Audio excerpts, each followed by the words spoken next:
Imagine if sending money was as simple and easy as sending an email. And that's the vision of open payments. It's about creating a universal language for online applications and financial service providers to communicate with each other. My name is Sarah Jones, and I'm working with the Interledger Foundation, stewarding these open payment standards, as well as building tools that make them possible. For the purpose of these lectures, when I talk about open payments, I just wanted to be clear up front that I'm talking about a specific standard, the open payment standard that the Interledger Foundation is stewarding, and not just the concept of open banking and open finance in general. Open payments is a standard around a better way to make payments online. And online payments are absolutely ubiquitous, whether that is online streaming services like Netflix, or paying for monthly subscriptions, or any checkout you do at an e-commerce store, a donation that you make. I mean, any kind of payment that you're making online, which is a huge part of life and commerce. So open payments makes these payments more direct, more secure and intuitive and safer, right? So we'll dig into that a little bit more and those claims as we move forward. Right now, the status quo, how things are at the moment, is that most third-party applications, so online applications, are going to use some kind of intermediary third-party payment processor in order to handle that payment functionality on their behalf. So that could be something like Stripe or PayPal or whatever. The problem with having intermediaries is that they are going to come with additional fees, potentially additional delays, and you're also handing over your user experience to a third party, and that means you kind of lose control over that user experience. For example, if their service is down or they go out of business, there's nothing you can do about that. And you're also asking your users to hand over very sensitive financial information to a third party. I know personally, I'm always very uncomfortable handing over my credit card number and my CVV number every time I do that online. So open payments creates an alternative where that's not the only world that we live in.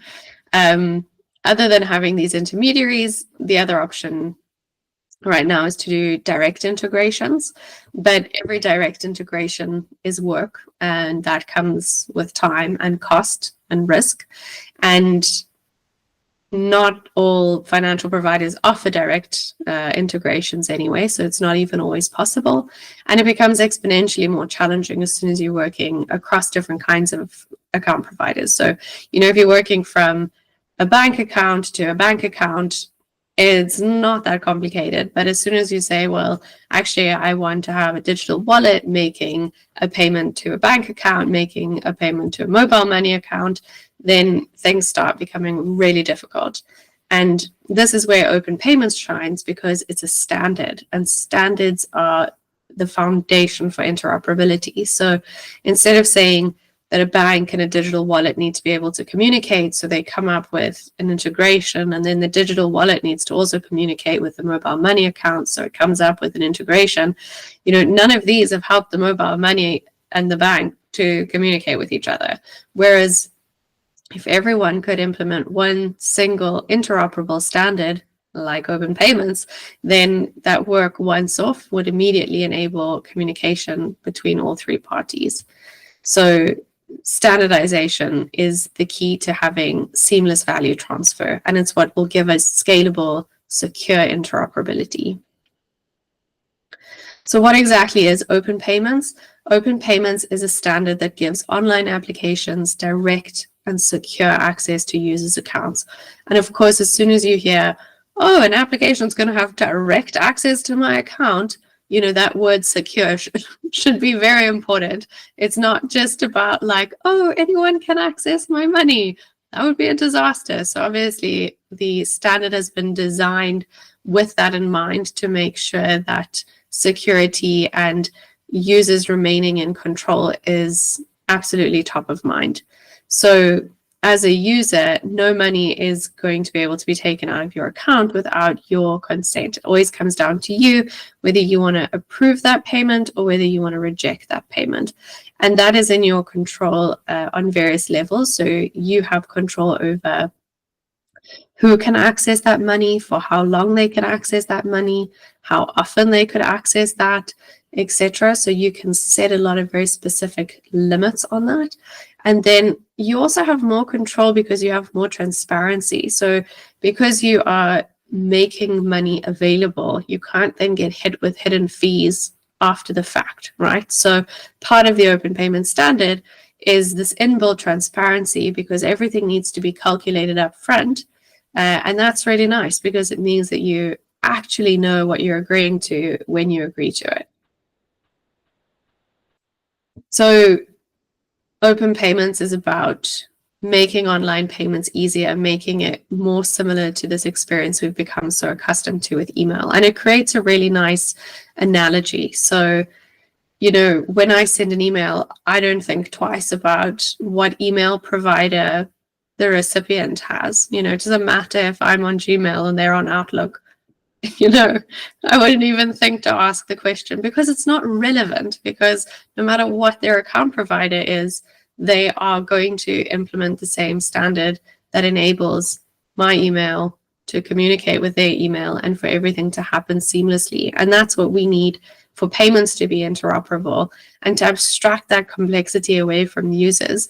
You know, at the end of the day, a user shouldn't need to worry about what currency the recipient wants to receive, or whether that recipient lives within the same country as them or across borders, or whether that recipient has a mobile money account and I have a digital wallet. None of that should be the concern of the user. And so open payments creates this really lovely abstraction level where the user's payment experience is just, you know, an identifier, which is called a wallet address. So very much like an email address, all of that complexity just gets abstracted away. And in order to make a payment, the same way as to send an email, you just enter that wallet address or that email address, and the rest happens behind the scenes.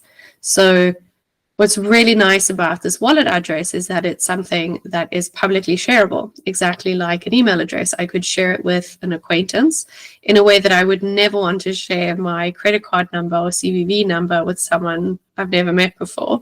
But your wallet address is designed to be something that is safe to share publicly, and it is safe to hand over to online applications.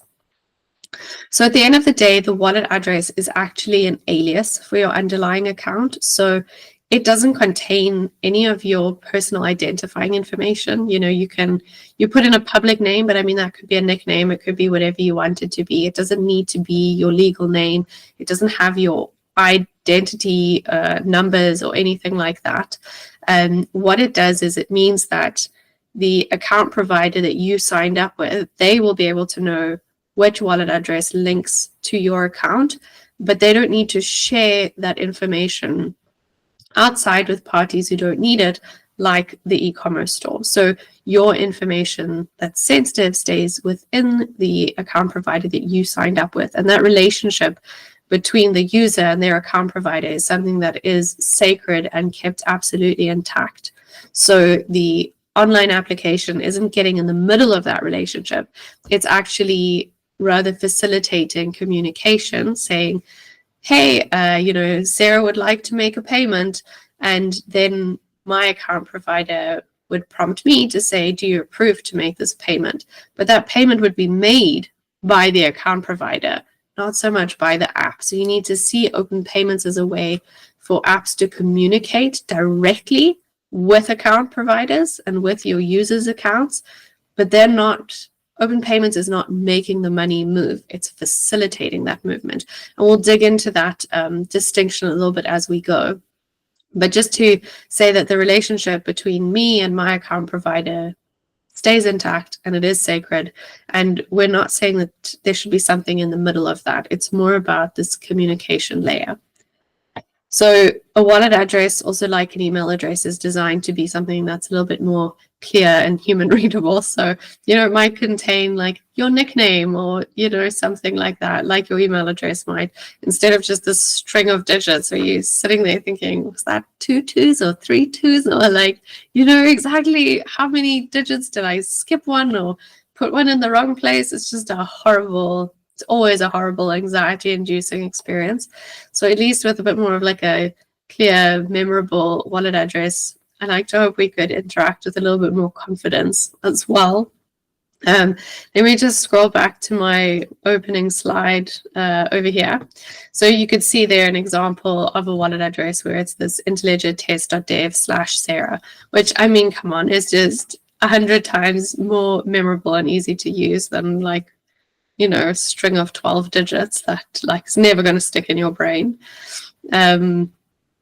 So because wallet addresses are actually also URLs, they are the service endpoint that kind of kicks off these open payment flows, and we'll dig into that when we get to the open payment flow section in the next video. In order for a payment to happen, both the sender and the recipient need to have wallet addresses. So again, exactly the same as the email scenario. You can't send someone an email if they don't have an email address. Same principle applies. So I did kind of touch on this, but Open Payments is a RESTful API, and it's the layer that defines how different services communicate with each other. So an online application can make a request, for example, for an account provider to make a quote or to make a payment, and the account provider would send back a response. So it would send back the quote or provide a status on how the payment has gone.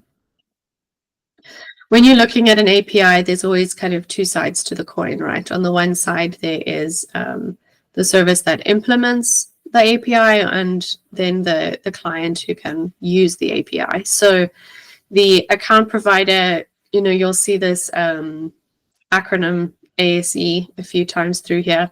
So just let me like clear that up quickly. But that's the account servicing entity. So that is any kind of account provider. It could be a mobile money account or a digital wallet or a bank account. So that's just how we usually talk about kind of regulated account providers. So it's these account servicing entities. And it would be the account servicing entity that would be responsible for implementing the open payment standard in order to become an open payments enabled account provider. And that means to write the code that actually implements the functionality behind these API requests. So for instance, if you get a request coming in saying, hey, can you please give me a quote? You actually need to be able to gather all the necessary information and calculate any fees that are involved and determine a validity period and add some new entries into the database. And so kind of like doing all of that work behind the scenes. And then on the flip side, of course, is the online application who wants to use these open payment APIs and make these calls in order to interact with its customers' accounts. So, for example, making requests to get that quote because your customer wants to download a song, for example. So let's kind of run through a little bit what makes open payments amazing. And I've structured this into various different perspectives because I think it's useful to see the whole picture altogether. So the first one is from an end user, why would you want to open up an open payments enabled account with a specific account provider? And I think one of the big ones is that in many ways, it actually gives you more control over your money. So, I mean, right now with my bank account, I don't even really have a say over kind of who can access that or use that. It's sort of like locked into a very set system. With open payments, online applications that I choose to interact with can have the ability to communicate with my account provider and facilitate those payments. And within those very tight controls, so I could still control who has access, how long, for how much, etc., etc. And so that's some really cool control. That's nice, and it provides safeguards. You know, the more rigorous the control that you have, the safer I feel. So right now, if if I end up in a fraudulent situation where I've entered my credit card details, the risk there is much higher because There is no saying, well, here's my credit card details, but pretty please only spend up to 100 Rand because you promised me these shoes on your fraudulent site were going to cost 100 Rand. Whereas in open payments, you can actually say, I am only making 100 Rand available for this provider to use. So even if it was malicious, they couldn't go beyond those limits. So those are really nice controls and safeguards to have in place. Another awesome thing about open payments is because you are opening up a set amount for an application to use, they can't then come back later with these opaque fees that you were supposed to cough up. So every kind of transaction fee or currency conversion fee needs to be known and calculated upfront.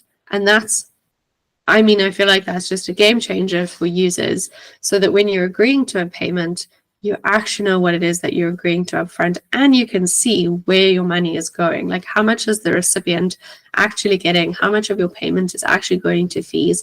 And you get that full picture before you agree to the payment in the first place. And that is expressed in your own currency so that it makes sense and is intuitive. Definitely, it makes checkout flows much simpler and more user-friendly online. You don't have to be sitting in front of your computer and realize, oh, I need to quickly run downstairs and fetch my credit card. Oh, wait, my credit card isn't in my handbag. Where did it go? Because your wallet address, like an email address, is something that is much more memorable, and it is just one thing to enter instead of, oh, now my credit card expired and now blah, blah, blah. So it's much, much simpler. It's also recognizable. It keeps all of your sensitive information safe because it doesn't contain sensitive information. It's only an alias, and that your account provider can map that alias to your sensitive information without having the need to expose it at all. And this is what also allows users to preserve their privacy online. So you're not exposing sensitive personal information to an app unnecessarily. Your sensitive personal information can stay between you and your account provider. And that's what happens in regulated spaces. So there's a distinction here between privacy and anonymity. Open payments isn't saying that, you can necessarily make anonymous payments in regulated spaces. Those account providers would have done some kind of KYC process when you signed up for an account. That means know your customer. So that's where you'd have to fill in, what tax jurisdiction you're in, and what's your ID number and your nationality and your full legal name and so on and so forth. So your account provider would still know who you are, so you wouldn't be anonymous, but they wouldn't be sharing that information unnecessarily with third-party applications. And so that's where your privacy can be protected. And what's really cool as well with wallet addresses is there's a lot of flexibility in the system. So you could actually say, I want multiple different wallet addresses all linked to the same account. And that way, when I make different kinds of payments, I could use different wallet addresses to sort of make it impossible for anyone to link all of the payments I'm making to one identity even. So you can really play around with that. And on the flip side, you can also do the opposite, where you take one wallet address and have it associated with multiple accounts. So you could do things kind of like automating which account gets used for a transaction. So if you have perhaps accounts in 3 different currencies, your account provider could be responsible for figuring out which of those accounts would be most efficient for that payment. So you could just say, here's my wallet address, and then, for a cross-border payment. And your account provider who holds these different currency accounts could then go and do the math of are the conversions cheaper if you go to this currency or that currency? So it could also just be like a means for efficiency. So anyway, there's a lot of flexibility to do some really cool stuff in the system. Next perspective is the developer's perspective, and hopefully that will interest you and be something that you'd play around with and see the real benefits. So developers can build payment functionality without third-party payment processes, without fees, without custom integrations, without storing sensitive information. And I think that's a big one, because storing sensitive information inherently comes with a lot of risk and stress. Whereas with open payments, your wallet address is public information, so you're not storing sensitive information. For development, you can write in any programming language. I mean, at Interledger, we do provide SDKs at the time of recording in TypeScript and in PHP, hopefully more to come soon. But I mean, it is API calls, so you don't need the SDKs. You can manage that in whatever programming language you're comfortable with. And developers can do all of this while retaining full control then over their users' experience. And they can then support any kind of payment from any kind of account globally. So it's like a once-off solution that can solve so many problems. And also, just to say, that doesn't mean that you can't offer other payment methods. It doesn't mean that you don't also want to allow card payments, for example. But you know, it's an additive option. But it has the potential to be something that can offer all of that functionality within one option. The next perspective would be the account provider's perspective. So why would an account provider or an account servicing entity want to go through the hassle of becoming open payments enabled? And I think that open payments is really nice because it aligns with open banking and open finance trends. It'd allow account providers to expand across currencies and countries, even just using their existing infrastructure. You can reduce operational overhead by replacing bespoke integrations with standardized protocols. So going back to that idea that one single standard means that anyone can communicate. And it opens up new revenue streams as well for your users. So things like digital tipping or streaming payments, sending these really, really small payments in real time, or kind of pay-as-you-use models. So there's some really nice new ways of spending and engaging. From a regulator's perspective, because I think this is also a really important one, is, you're introducing a competitive, interoperable environment. And that's just a healthy dynamic when there is competition involved and you're reducing risks of vendor lock-in. It enables portability if you want to move to a different system or a different provider. And there's this improved transparency for users that we've spoken about, where users actually know where their money is going. It can be used to increase digital financial inclusion, and it ensures that there's more of a level playing field between established institutions and newer startups.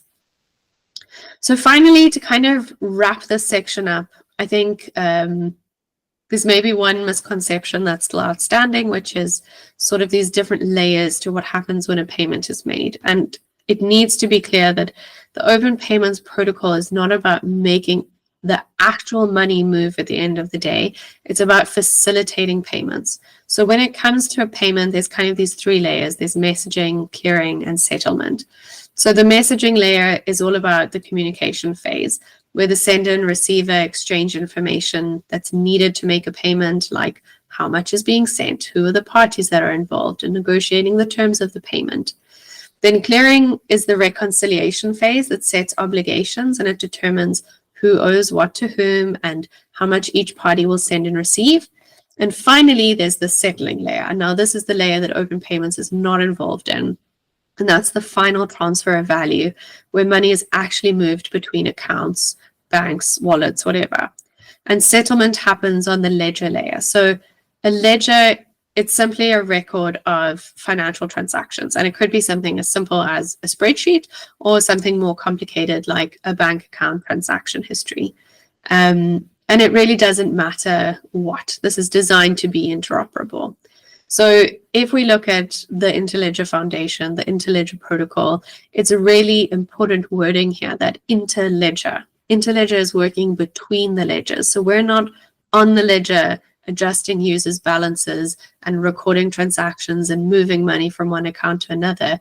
Interledger is about working between the ledgers, and it's about connecting them and enabling communication and interoperability. So what's cool about Interledger and about open payments is that it separates messaging and clearing from settlement. What this also means is that open payments does not guarantee that there is a way for two open payments enabled wallets or account providers to settle. So it is possible that two different account providers have integrated the open payment standard and they are able to communicate with each other, but they're not actually able to move money from one account to another. And if this happens, it's not the end of the world either. Just to reassure you about that, the payment would simply fail up front, no money would move, and that would be the situation. So it would be no worse than the current situation. But what happens with Interledger, and unfortunately, there isn't time to dig into that in this lecture. But the idea with Interledger is that these interoperable standards allow a network to develop of different kinds of account providers and different account providers in different spaces in the world to all be able to communicate with each other and link together in such a way that even if it's not directly possible for one account provider to settle with another, that there might be a path that can be formed to create a settlement, because Interledger is about creating a network of account providers that can then be navigated and routed, and open payments would sort of sit on top of that. It's a layered architecture approach. So open payments would kind of benefit from some of those advantages. Yes, that was a lot, I know.